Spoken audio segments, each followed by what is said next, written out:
जय हिंद साथियों, मैं अंकित कुमार यादव आप सभी का स्वागत करता हूं सृष्टि ज्ञान केंद्र में, जहां हम कक्षा 12वीं की पॉलिटिकल साइंस पढ़ रहे हैं। इसमें अध्याय है 5वां और जिसका नाम है समकालीन दक्षिण एशिया।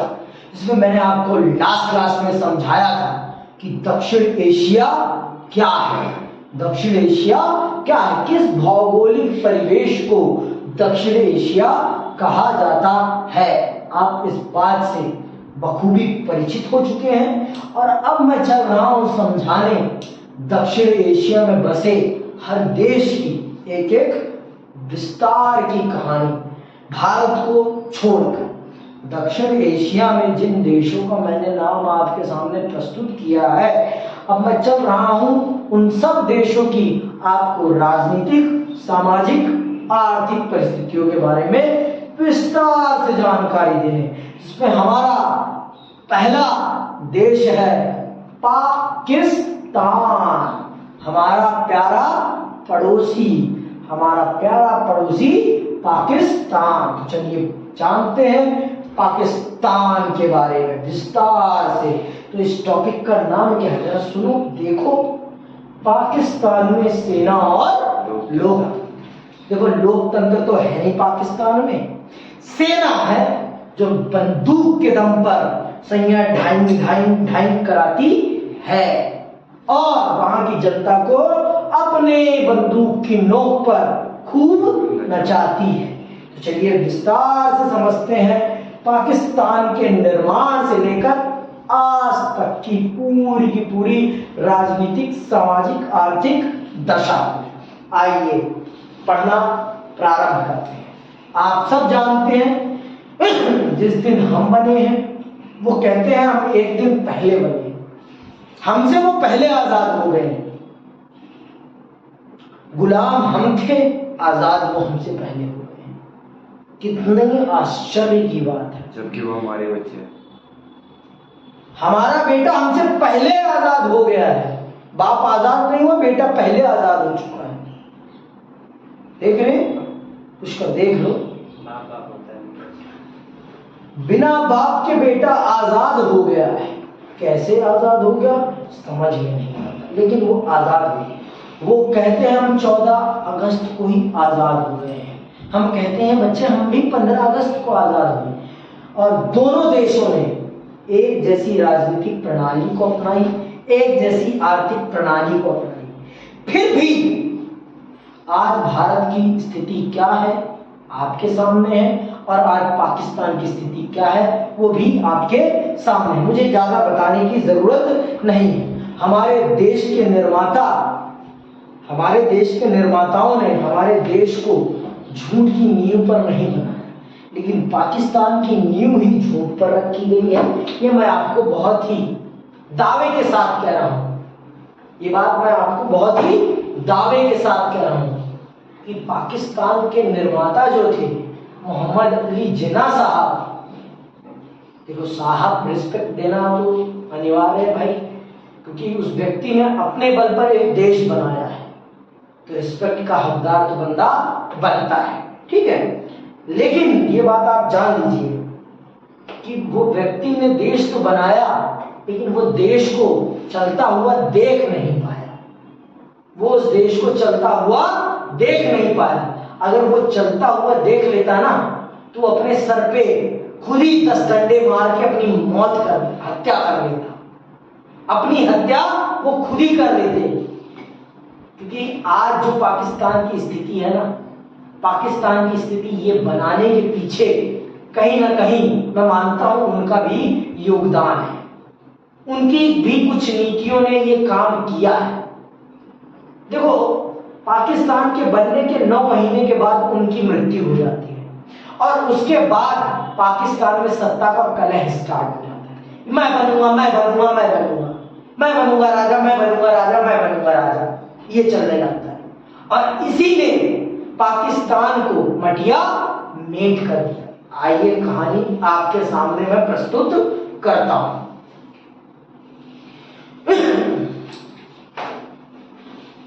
पाकिस्तान में पहले संविधान के बनने के बाद देश के शासन की बागडोर जनरल अयूब खान ने अपने हाथों में ले। देश के संविधान के बनने के बाद जनता ने शासक नहीं चुना, सेना ने शासक चुना। जनरल अयूब खान देश का शासन अपने हाथों में ले लेते हैं, ठीक है, और जल्दी ही अपना निर्वाचन भी करा लिया। इस उनके शासन में उनके शासन के खिलाफ जनता का गुस्सा भड़का और ऐसे में उन्हें अपना पद छोड़ना पड़ा। इससे एक बार फिर सैनिक शासन का रास्ता साफ हुआ और जनरल याहिया खान ने शासन की बागडोर संभाली। उन्होंने अपने आप को निर्वाचित करा लिया। जनता मतलब अपने आप को ये दिखाने का प्रयास किया कि मैं तो जनता का चुना हुआ। किसने? जनरल अयूब खान ने। जनरल अयूब खान ने सेना के बल पर सत्ता हथियाने के बाद अपने आप को क्या कर लिया? अपने आप को इलेक्ट करा लिया, अपने आप को निर्वाचित करा लिया। लेकिन जनता ने उनके शासन को सीधे तौर पर नाकार दिया। फिर एक बार सेना के लिए रास्ता खाली हो गया। कहां का? पाकिस्तान की सत्ता की गद्दी का। फिर उनके बाद अयूब खान के बाद उस गद्दी को किसने संभाल लिया? उस गद्दी पर जाकर काबिज हो गए कौन? याहिया खान, जनरल याहिया खान। आगे सुनिए। याहिया खान ने शासन की बागडोर संभाली। याहिया खान के सैनिक शासन के दौरान पाकिस्तान को बांग्लादेश संकट का सामना करना पड़ा और 1971 में भारत के साथ पाकिस्तान का युद्ध हुआ। युद्ध के परिणाम स्वरूप पूर्वी पाकिस्तान टूटकर एक स्वतंत्र देश बना और बांग्लादेश कहलाया। जो ये आज का बांग्लादेश है, ये पहले पूर्वी पाकिस्तान कहलाता था। क्या कहलाता था? पूर्वी पाकिस्तान। आज जिसे हम बांग्लादेश के नाम से जानते हैं, वो 1971 से पहले पूर्वी पाकिस्तान कहलाता था। ठीक है, ये तो 1971 में भारत और पाकिस्तान के बीच में युद्ध होता है और वो युद्ध के परिणाम स्वरूप पाकिस्तान दो टुकड़ों में बंट जाता है। और इस समय पाकिस्तान की बागडोर कौन संभाल रहे थे? इस समय पाकिस्तान की बागडोर जनरल याहिया खान संभाल रहे थे।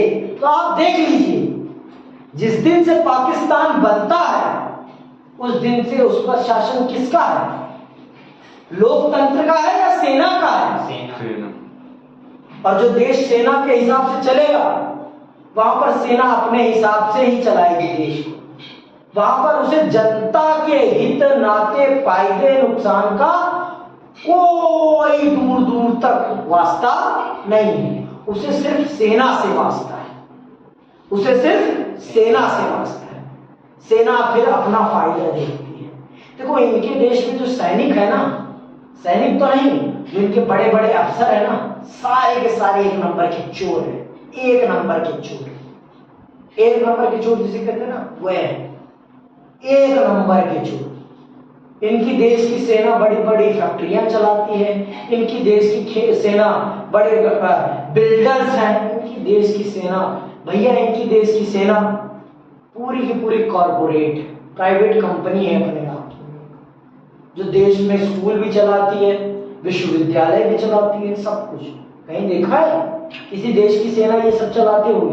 लेकिन पाकिस्तान की सेना पूरी रूप एक तौर पर पूरी की पूरी कॉर्पोरेट, पूरी के पूरे तौर पर एक कॉर्पोरेट सेना कम, बिजनेसमैन ज्यादा है। जिस दिन से पाकिस्तान बना है ना, उस दिन से पाकिस्तान ने 1971 तक एक भी लोकतांत्रिक सरकार नहीं देखी, एक भी लोकतांत्रिक सरकार। और हमने 1971 तक कितने इलेक्शन कर लिए थे पता है? कितने इलेक्शन? 3 नेहरू जी के शासनकाल, 3 नेहरू जी के देखिए 3 तो नेहरू जी के शासनकाल में, 3 चुनाव तो हमने नेहरू जी के शासनकाल में देखे, 1 और 2 चुनाव हमने इंदिरा जी के। तो कितने चुनाव हमने देखे? 5 लोकतांत्रिक चुनाव हमने देख लिए। और वहां पाकिस्तान ने तो एक भी नहीं देखा, एक भी नहीं देखा।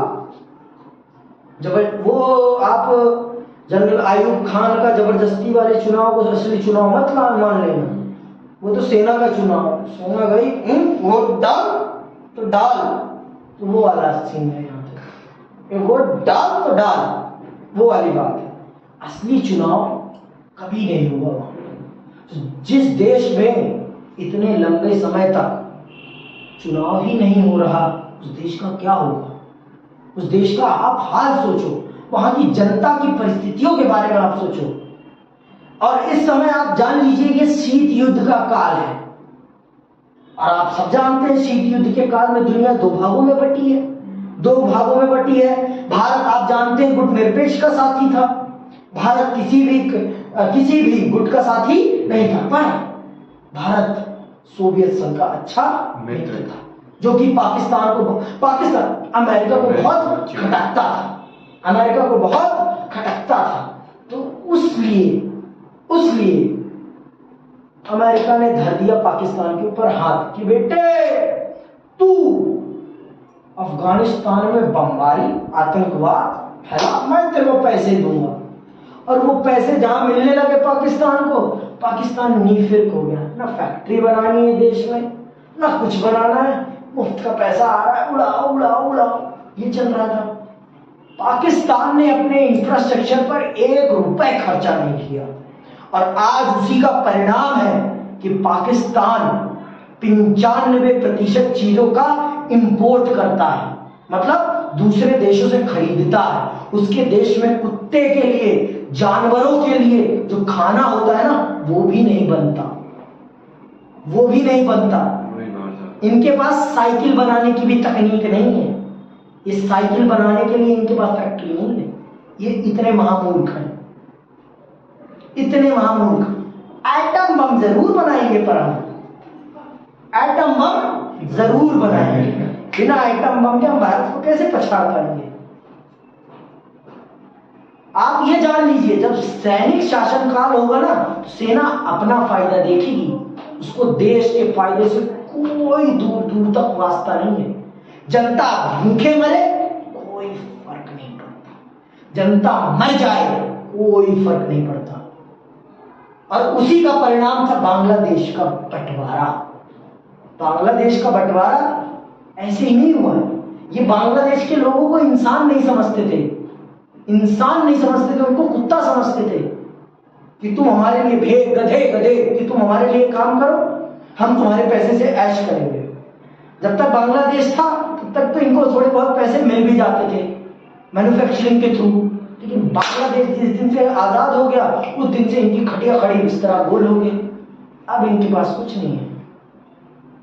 फिर ये अमेरिका के टुकड़ों पे पलने लगे। जब तक शीत युद्ध चला तब तक तो अमेरिका के टुकड़े मिलते रहे, लेकिन जिस दिन से शीत युद्ध खत्म हुआ, उस दिन से भारत और अमेरिका के रिश्ते सुधरने स्टार्ट हो गए। और फिर उस दिन से अमेरिका ने, और आप सब जानते हैं, 2001 9 सितंबर 2001 क्या है वो, अमेरिका के ऊपर जो हमला होता है, उसने तो पूरी की पूरी काया ही पलट दी। उसने तो फिर पाकिस्तान से, अमेरिका ने कहा राम राम भाई, अब ना होगा तेरा साथ मेरा। उस दिन से तो अमेरिका ने कहा अब बेटा तेरे ऊपर मेरा हाथ नहीं है, ठोको ताली, चलने लगा। फिर उस दिन से पाकिस्तान का, उस दिन से जिस दिन अलकायदा ने अमेरिका के 4 महत्वपूर्ण जगहों पर, 4 पर निशाना साधा था, 3 पर ही हमला कर पाए, ठीक है। तो ये जो उन्होंने किया ना, उसके बाद से अमेरिका ने कहा जय जय श्री राम, अब नहीं होगा तुम्हारा और मेरा एक धाम, अब जाओ तुम, बिड़ा गर्द तुम्हारा। और फिर उस दिन से आज आप देख लीजिए पाकिस्तान किस अवस्था में आ गया है। तो ये पाकिस्तान को बर्बाद करने में अगर सबसे बड़ा योगदान किसी का मैं मानता हूं, तो मैं मानता हूं मोहम्मद अली जिन्ना साहब का। अगर वो पाकिस्तान को बनाने वाले थे तो उनको कम से कम 10 साल जिंदा रहना चाहिए था। वो स्टेबल तो कर जाते, उसको स्टेबल तो कर जाते, वो स्टेबल ही नहीं कर पाए। आप अपने देश की गनीमत समझिए कि भारत ने एक नेता नहीं निकाला उस समय, भारत ने अनेक नेता निकाले थे। भारत का कोई एक नेता नहीं था, बहुत नेता थे। और आप जो कहते हैं गांधी ने क्या किया, कुछ नहीं किया। गांधी ने आजादी में क्या किया, कुछ नहीं किया। उनको मैं बता देना चाहता हूं, वो गांधी की दूरदर्शिता ही थी। सरदार पटेल जी मानता हूं सबसे उत्तम थे, कांग्रेस ने उन्हें ही अपना अध्यक्ष चुना था, लेकिन वो गांधी जी की दूरदर्शिता ही थी कि उन्होंने नेहरू को चुना, क्योंकि नेहरू युवा थे, नेहरू जी युवा थे और युवा कंधा ज्यादा वजन उठा सकता था। और आप सब जानते हैं कि पहले निर्वाचन से पूर्व ही सरदार पटेल जी की मृत्यु हो जाती है। ये भारत का दुर्भाग्य था, लेकिन गांधी जी की दूरदर्शिता थी कि उन्होंने भारत के प्रधानमंत्री के रूप में नेहरू को चुना और सरदार पटेल जी को उन्होंने मनाया कि आप नेहरू को वो स्थान दें जिससे कि देश को एक युवा सोच के साथ एक युवा कंधा मिल सके और तेज रफ्तार से काम हो सके। और आप देखते हैं भारत अपने पहले आर्थिक बजट में बम पे खर्चा नहीं करता। भारत अपने पहले आर्थिक बजट में बड़ी बड़ी आर्थिक संरचनाओं का निर्माण करता है। भाखड़ा नागल बांध, IITs बनाता है, बड़े बड़े पावर प्लांट्स बनाता है, और उसी का परिणाम है कि आज भारत इतना बड़ा देश बन पाया है। इतना बड़ा हर रूप में, भौगोलिक रूप में बात नहीं कर रहा हूं मैं, राजनीतिक शक्ति के रूप में और आर्थिक शक्ति के रूप में। समझना कि भाई, एक मुहावरा है, बोया पेड़ बबूल का, आम कहां से खाओगे। जब पेड़ तुमने लगाए हैं बबूल के तो आम कहां से पाओगे। जब तुमने बंदूकें बोई हैं अपने खेतों में अपने बच्चों के दिमाग में, तो कहां से पाकिस्तान का आर्थिक विकास कर पाओगे भैया। आर्थिक विकास के लिए शिक्षा चाहिए, धर्म का आडंबर नहीं चाहिए कि हाँ हम मुस्लिम हैं तो हमसे बड़ा कोई है ही नहीं। अरे भाई आप मुस्लिम हो तो आप भी तो इंसान ही हो, इंसान ही तो हो कि बहुत ज्यादा आपके अंदर रूहानी शक्तियां आ गई हैं कि आप दुनिया को जहां चाहोगे वहां जाके उनको मार डाल।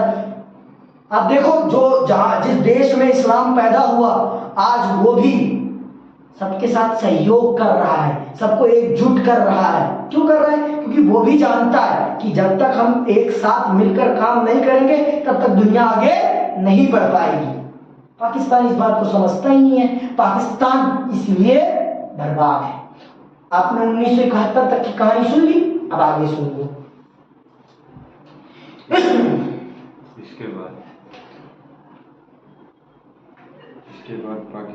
इसके बाद पाकिस्तान में जुल्फिकार अली भुट्टो के नेतृत्व में एक निर्वाचित सरकार, पहली निर्वाचित सरकार किसके नेतृत्व में बनी है? जुल्फी अलीकार भुट्टो के नेतृत्व में, ठीक है, नेतृत्व में एक निर्वाचित सरकार बनी जो 1971 से 1977 तक कायम रही। 1977 में जनरल जियाउल हक ने इस सरकार को गिरा दिया। लोग फिर आ गई सेना, भाड़ में गया लोकतंत्र, फिर बैठेंगे हम अपनी बंदूक के दम पर। देख लो, आप खुद देखो, वहां लोकतंत्र का कोई अर्थ नहीं है। जिस दिन सेना चाहे उस दिन वहां के प्रधानमंत्री को ऐसे हो खाता। प्रधानमंत्री माने जीरो है, वहां पे प्रधानमंत्री का कोई वैल्यू नहीं है। वहां प्रधानमंत्री की कोई वैल्यू नहीं है, सेना का शासन, वहां सेना का ही शासन है। सच में सेना ही वहां की बाप है, सेना ही वो देश चलाती है। क्योंकि जिस दिन से वो पाकिस्तान बना है उस दिन से वो सेना के बल पर ही तो चल रहा है। जिसने सेना के बल, भैया जो बोओगे वही तो काटोगे ना, बोल तो रहा हूं। जिस दिन से जो देखा है, और वहां की जनता भी नेताओं पर कम भरोसा करती है, सेना पर ज्यादा भरोसा करती है, क्योंकि सेना हमेशा वहां की जनता को ये विश्वास दिलाने में कायम हो जाती है कि अगर हम शासन में नहीं रहेंगे तो ये जो पाकिस्तान के नेता हैं ये पाकिस्तान को, भारत को बेच देंगे। ये बात वहां की सेना, वहां की जनता को कन्विंस कराने में सफल हो जाती है और इसी कारण से वहां सेना ही सेना चलती है। जय जय सेना, जय जय सेना, पाकिस्तान की जय जय सेना, यही चलती है। और यही कारण है पाकिस्तान बर्बाद हो रहा है, पाकिस्तान बर्बाद हो रहा है। आगे सुनो। 1982 के बाद जनरल जियाउल हक को लोकतंत्र समर्थक आंदोलनों का सामना करना पड़ा और 1988 में एक बार फिर बेनजीर भुट्टो के नेतृत्व में लोकतांत्रिक सरकार बनी। पाकिस्तान में इसके बाद की राजनीति बेनजीर भुट्टो की पाकिस्तानी पीपल्स पार्टी और मुस्लिम लीग के आपसी होड़ के इर्द गिर्द घूमती है। निर्वाचित लोकतंत्र की यह अवस्था 1999 तक कायम रही। 1999 में एक बार फिर सेना ने दखल दी और जनरल परवेज मुशर्रफ ने प्रधानमंत्री नवाज शरीफ को हटा दिया। 2001 में परवेज मुशर्रफ ने अपना निर्वाचन राष्ट्रपति के रूप में कराया। पाकिस्तान पर अब भी सेना की हुकूमत है। हालांकि सैनिक शासकों ने अपने शासन को लोकतांत्रिक जताने के लिए चुनाव कराए हैं। देखो, सेना के अंडर होने वाला चुनाव नहीं है, वो खिलवाड़ है। वो लोकतंत्र के नाम पर गिल्ली डंडा है या कह लीजिए लूडो है। गोली के दम पर वोट नहीं डाला जाता भाई। बंदूक सर पे लगाकर आप वोट डलवाओगे तो उसे वोट नहीं कहते। वोटिंग वो होती है, लोकतंत्र वो है जहां व्यक्ति स्वतंत्र है और अपनी इच्छा से अपने प्रतिनिधि का चुनाव कर रहा है। यहां पर वोटिंग किसके दम पर होती है? बंदूक की नोक के दम पर। लाख की 88 कुड़ीता, 47 बेट कुड़ीता, ये चलता है। 47 के दम पर होता है।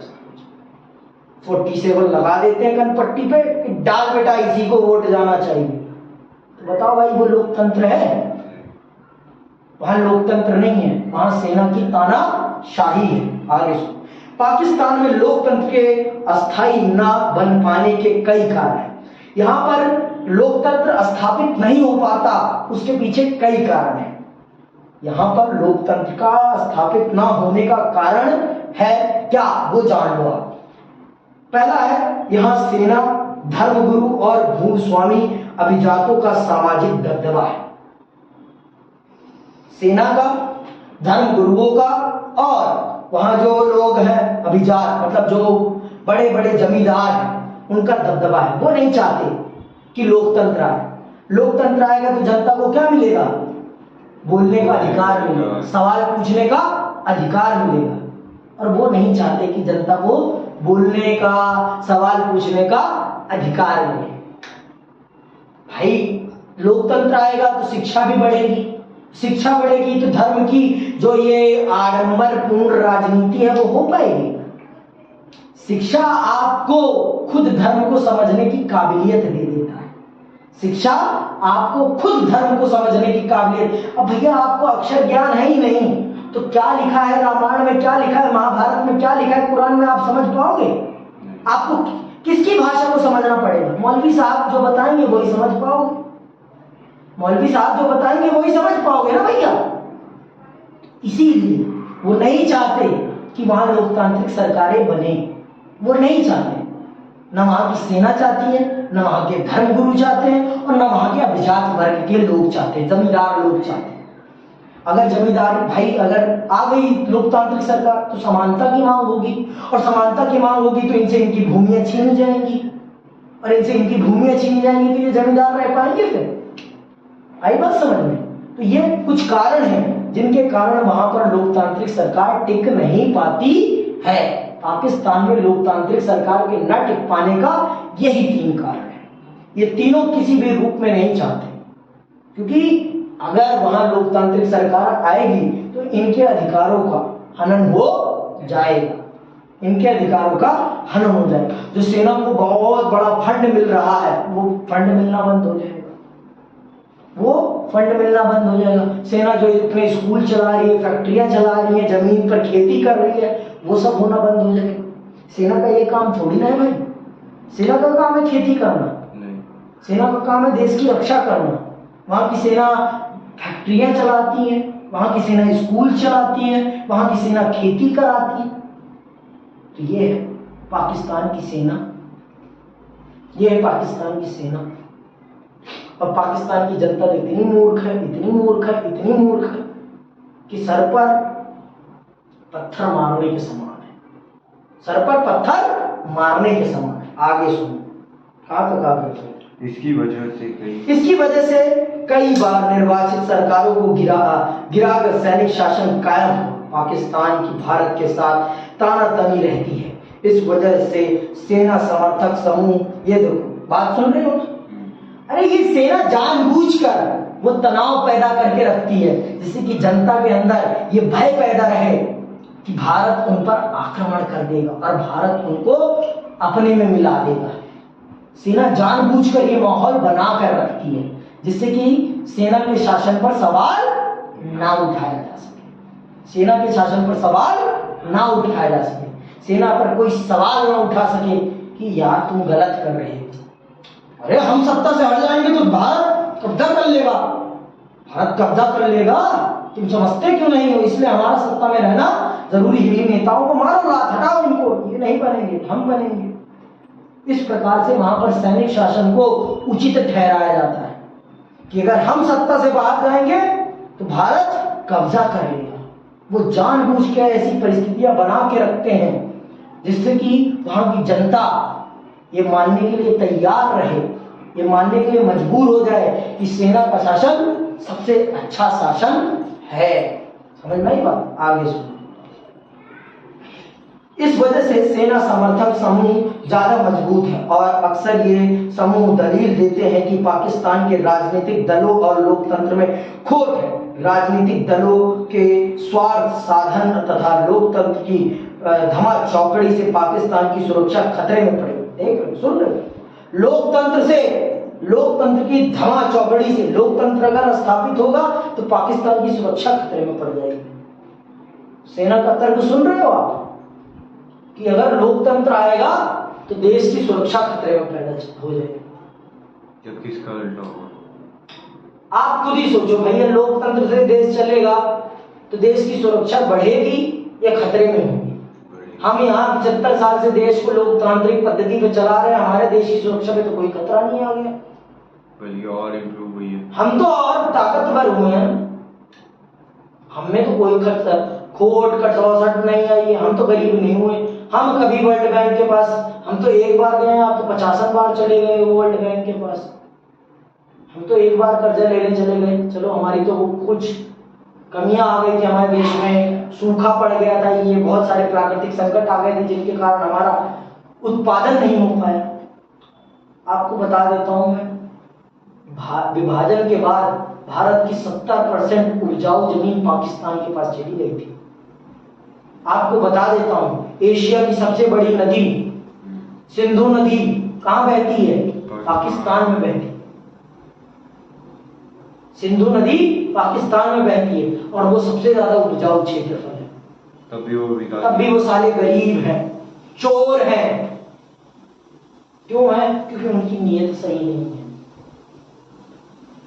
जब आप जबरदस्ती लोगों से धर्म परिवर्तन कराओगे तो उनकी हाय नहीं लगेगी आपको।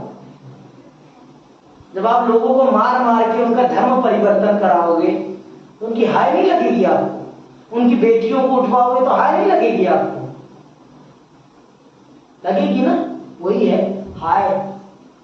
अरे खुदा तो एक ही है, ईश्वर तो सारे एक है ना, ईश्वर तो सारे एक ही हैं। तुम गलत करोगे तो तुम्हें ईश्वर सजा ही नहीं देगा। हम मुसलमान हैं इसलिए हमारे साथ कुछ भी गलत नहीं होगा। ईश्वर तो एक है, हमारे देश में भी मुसलमान रहते हैं, उनके साथ वो क्यों कंगले नहीं है इतने? तुम क्यों कंगले हो?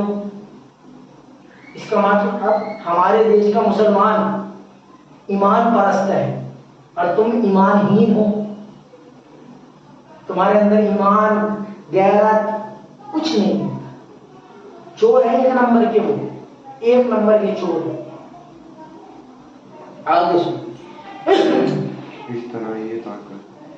इस तरह ये ताकत सैनिक शासन को जायज ठहराती हैं। लोकतंत्र तो खैर पाकिस्तान में पूरी तरह सफल नहीं हो सका है, लेकिन इस देश में लोकतंत्र का जज्बा बहुत मजबूती के साथ कायम रहा है। पाकिस्तान में अपेक्षाकृत स्वतंत्र और साहसी प्रेस मौजूद है और वहाँ मानवाधिकारी आंदोलन भी काफी मजबूत है। पाकिस्तान में लोकतांत्रिक शासन चले, इसके लिए कोई खास अंतरराष्ट्रीय समर्थन नहीं मिलता।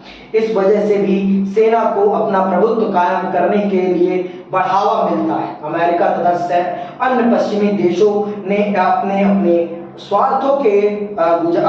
स्वार्थों से गुजरे वक्त में पाकिस्तान में सैनिक शासन को बढ़ावा दिया।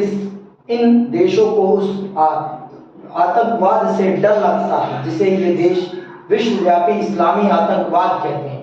इन देशों को यह भी डर सताता है कि पाकिस्तान के पारमाणविक हथियार कहीं इन आतंकवादी समूहों के हाथ न लग जाए।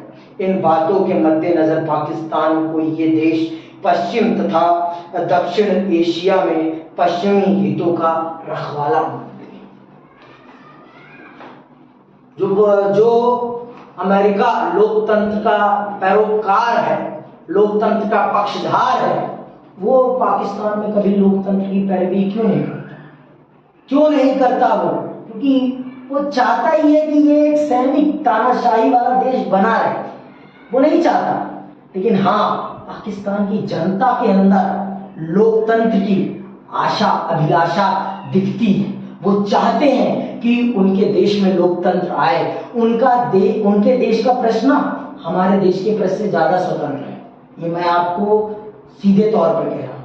हमारे देश का प्रेस चाटुकार है, उनके देश का प्रेस चाटुकार नहीं है। हमारे देश के प्रेस में और उनके देश के प्रेस में ये अंतर है। तो ये दिखता है उनके देश में कि उनके देश की जनता में लोकतंत्र का जज्बा दिखता है, लेकिन ये पश्चिमी मुल्क जानबूझ के वहां पर लोकतंत्र को आने ही नहीं देते। जानबूझ क्यों? क्योंकि वहां पर पाकिस्तानी सेना से उनके हित जुड़े हुए हैं। वो पाकिस्तानी सेना को अपने हितों के अनुसार उपयोग करते हैं और वो डरते हैं कि कहीं वो जो इस्लामिक आतंकवाद है जिसका निर्माण अमेरिका ने खुद किया था अफगानिस्तान की बर्बादी के लिए, कहीं वो पाकिस्तान के परमाणु हथियारों पे कब्जा न कर ले और इनको तबाह न कर दे। इसलिए वो कभी नहीं चाहते कि पाकिस्तान में लोकतांत्रिक सरकार बने। पश्चिमी देश सिर्फ अपना फायदा देखते हैं और पाकिस्तान का यूज करते हैं। सीधी बात, नो बकवास। एक आपको मैं चित्र दिखा देता हूं, वो चित्र देख लीजिए, उसके बाद ये टॉपिक आज का आपका समाप्त होता है। ये चित्र देखो, यहाँ पर नेता है, सेना है। नेता है और सेना है। पहला चित्र देखो, नेता सेना, नेता माइनस सेना इज इक्वल टू 0। बिना सेना के नेता की कोई वैल्यू नहीं है। बिना सेना के नेता की कोई वैल्यू है। अब यही देखो, सेना माइनस नेता इज इक्वल टू 1। अगर नेता आगे, सेना आगे है और नेता पीछे है तो सेना भारी है। मतलब सेना ही सब कुछ है, सेना ही सब कुछ है। और नेता सेना दोनों मिल जाए तो इक्वल टू 2, दोनों मिल जाए तो इक्वल टू 2। आज कुछ ऐसी ही परिस्थिति है। आज जो राजनीति चल रही है ना पाकिस्तान में, ये वाली तीसरी वाली और शुरू से ये वाली चलती आई है, ये सेकंड वाली। बीच में कुछ दिन के लिए ये वाली आई थी, लेकिन उसकी कोई वैल्यू नहीं रही, उसकी कोई वैल्यू नहीं। 2-3 बार आई है और आज के टाइम पे सेना ऊपर है, नेता नीचे है, प्लस है, इसलिए पाकिस्तान बर्बादी की कगार पर जा रहा है। मतलब डबल लुटाई चल रही है आज के टाइम पे पाकिस्तान में। इसी के साथ आज का ये टॉपिक आपका समाप्त होता है। जय हिंद, जय भारत।